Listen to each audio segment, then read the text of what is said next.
¿Maneja o no maneja desde la base naval del Callao una parte de la justicia? ¿Tenemos la justicia adecuada o estamos bien lejos de conseguirla?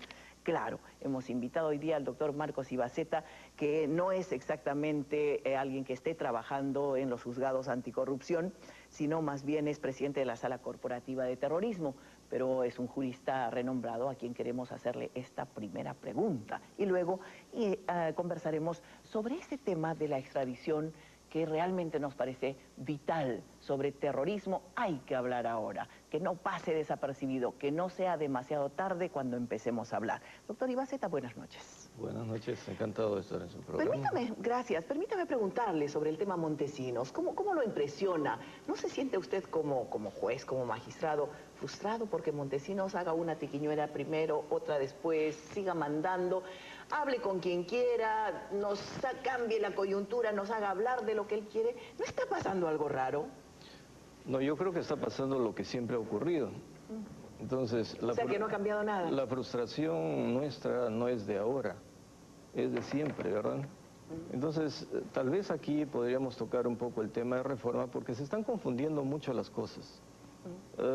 Comenzó una especie de satanización de quienes participaron o no en esta reforma que se ha parado, ¿no?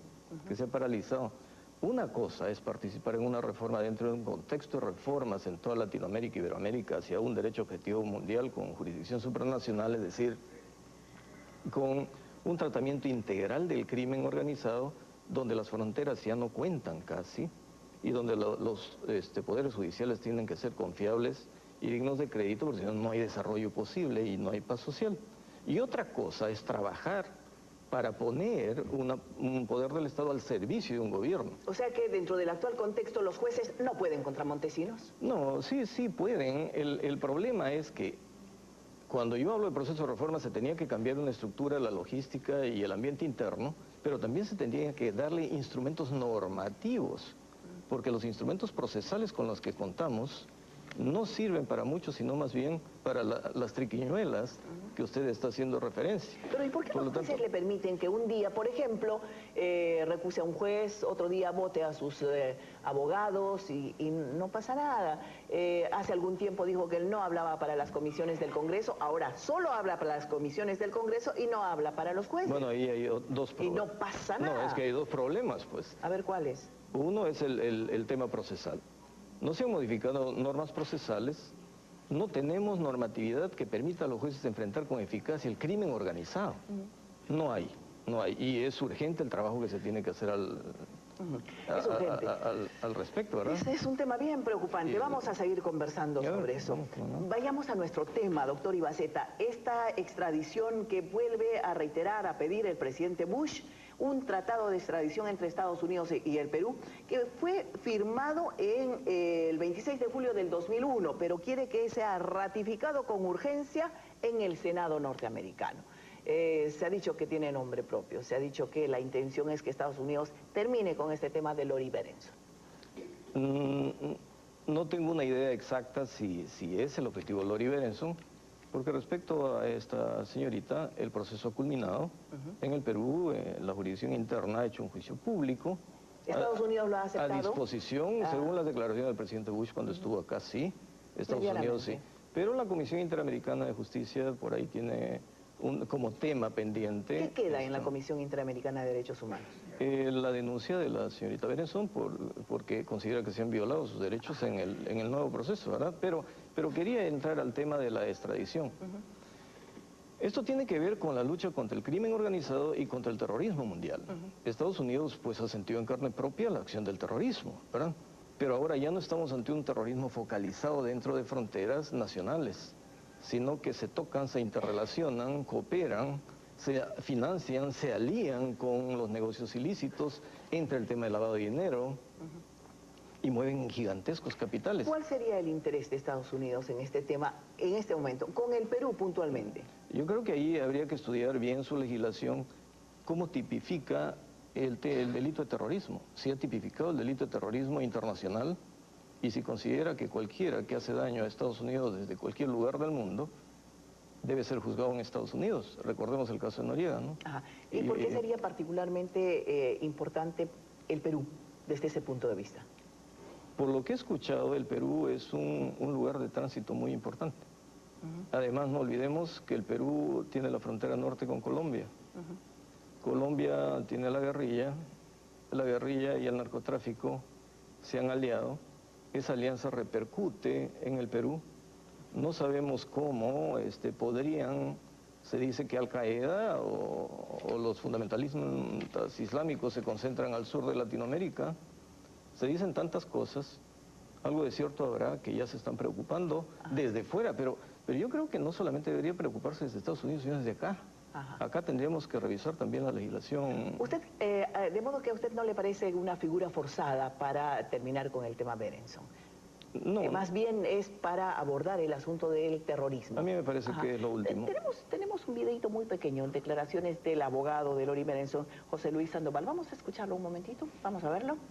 No, está desconectado, ¿no? La Comisión Interamericana es un planteamiento que se ha hecho ya desde el año 99, donde se cuestiona el doble proceso por los mismos hechos, donde se cuestiona la legislación antiterrorista.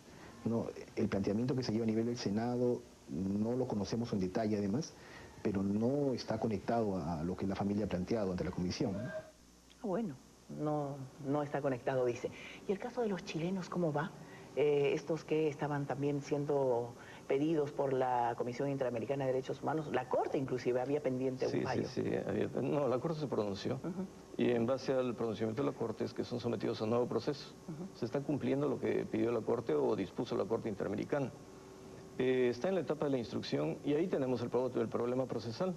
¿Qué pasa con el problema procesal? ¿Cuál es? De los plazos, las ampliatorias de plazos.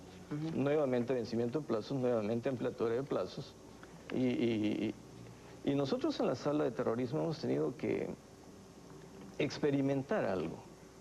Es decir, cortar con los plazos ampliatorios y completar la investigación ya en el juicio oral.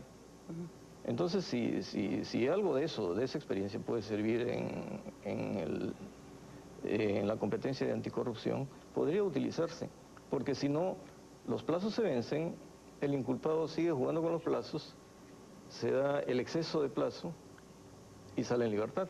¿Qué se necesita? ¿Una nueva ley? ¿Una reforma integral?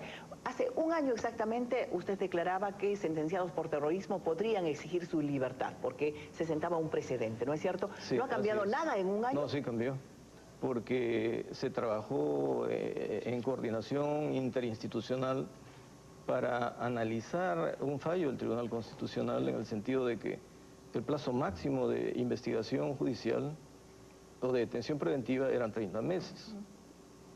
¿Y ahora? Entonces nosotros decíamos, con ese plazo, pues todos los que vienen del foro militar para ser juzgados nuevamente tendrían que salir en libertad, porque ya estarían vencidos con exceso los 30 meses. Pero se trabajó mucho este tema. Nuestra sala se pronunció jurisdiccionalmente y posteriormente el Congreso recogió los principios que nosotros desarrollamos y se modificó el artículo 137 del Código de Procedimientos Penales. ¿Hay nuevos sentenciados por terrorismo en este último año, por ejemplo? No, muy poco, muy poco. ¿Pero sí han habido casos? Ha habido casos... ¿Hay actividad subversiva? ¿Hay casos que ingresan? No, no hay. ¿Y en penales? Lo que estamos viendo ahora, terminó la primera parte, pero es el caso que queda pendiente del atentado contra Global Televisión en Puno, ¿verdad?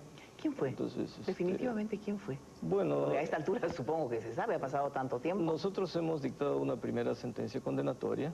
¿Contra quién? ¿Contra el ejército siempre? Un suboficial, pero no puedo adelantar más porque han sido detenidos 2 suboficiales, un técnico y un suboficial. Pero queda corroborado entonces que o son miembros del ejército los que atentaron contra la filial de Global. En la primera sentencia, sí.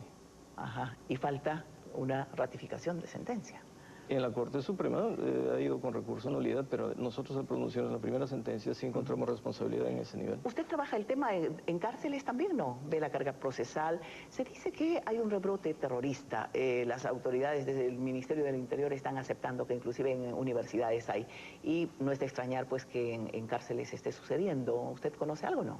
Bueno, nosotros desde hace tiempo venimos diciéndole a la población lo que escuchamos en los juzgamientos, ¿verdad?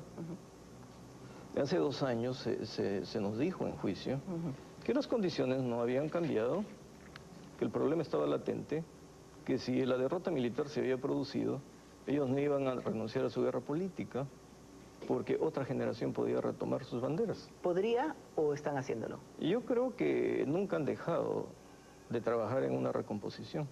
¿Y el Poder Judicial está hoy día a tono con las circunstancias? Yo creo que sí, estamos avanzando bastante. La sala de terrorismo es una sala corporativa nacional. Muchos no entienden su naturaleza. Han querido desactivarla. Han querido desactivarla, pero... ¿Pasó eso ya de...? Yo espero que sí. Bueno. Yo espero que sí, y espero que se entienda bien que la reingeniería y la calidad total en el sistema de justicia es para luchar contra un crimen que ahora tiene mayor peligrosidad. Es un crimen que se entiende más como global ahora. Mire, a nosotros nos dieron un tremendo trabajo cuando se anularon todos los procesos de lo que se conocía como terrorismo agravado. No se produjo ningún escándalo en el tránsito del fuero militar al fuero común. Pero todavía no contamos con recursos para ser más eficientes de lo que queremos, pero la población no ha sentido el problema y no queremos que la población sienta el problema de parte nuestra. Y nosotros no queremos sentirlo. Muchas gracias, doctor Ibaceta. Vamos de cuando en cuando a conversar con el doctor Ibaceta para tenerle el ojo puesto encima al terrorismo. Bueno, muchas gracias. Muy buenas noches. Vamos a la pausa, volvemos.